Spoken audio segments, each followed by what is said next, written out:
ಸ್ನೇಹಿತರೆ ನಮಸ್ಕಾರ, ನಾನು ಲಕ್ಕಿ.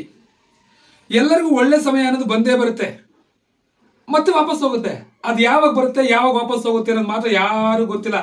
ಬಂದಾಗ ಅದನ್ನ ಯೂಸ್ ಮಾಡ್ಕೋಬೇಕು. ಈಗ ಒಳ್ಳೆ ಸಮಯ ಬಂದಿರೋದು ಯಾರಿಗೆ? ಇನ್ಯಾರಿಗೆ?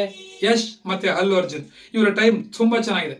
ಸೌತ್ ಹೀರೋ ನಾರ್ತ್ ಹೀರೋ ಅನ್ನೋ ಕಾನ್ಸೆಪ್ಟ್ ಎಲ್ಲ ಇಲ್ವೇ ಇಲ್ಲ. ಈಗ ಸಿನಿಮಾ ಚೆನ್ನಾಗಿದ್ರೆ ಅದ್ಭುತವಾಗಿದೆ, ನ್ಯಾಷನಲ್ ಹೀರೋ ಅತ್ಯದ್ಭುತವಾಗಿದೆ, ಇಂಟರ್ನ್ಯಾಷನಲ್ ಹೀರೋ ಅಷ್ಟೇ. ನಾನು ಈಗಷ್ಟೇ ಪುಷ್ಪ 2 ಸಿನಿಮಾ ಟ್ರೈಲರ್ ನೋಡಿದೆ. ಅದ್ಭುತ, ಅತ್ಯದ್ಭುತ. ಅಲ್ಲು ಅರ್ಜುನ್ ಸೌತ್ ಹೀರೋ ಆದ್ರೂ ನಾರ್ತ್ ಅಲ್ಲಿ ಹೆಚ್ಚಿನ ಅಭಿಮಾನಿಗಳನ್ನ ಗಳಿಸ್ಕೊಂಡಿದ್ದಾರೆ ಕೇವಲ ಪುಷ್ಪ ಅನ್ನೋ ಸಿನಿಮಾದಿಂದ. ಅಲ್ಲು ಅರ್ಜುನ್ ಆಲದ ಮರ ರೀತಿ ಬೆಳೆದು ನಿಂತಿದ್ದಾರೆ. ಇವರ ಪುಷ್ಪ 2 ಸಿನಿಮಾ ಡಿಸೆಂಬರ್ 5ಕ್ಕೆ ರಿಲೀಸ್ ಆಗ್ತಿದೆ. ರಿಲೀಸ್ಗೂ ಮುಂಚೆನೆ 1000 ಕೋಟಿ ಬಿಸ್ನೆಸ್ ಮಾಡಿದೆಯಂತೆ.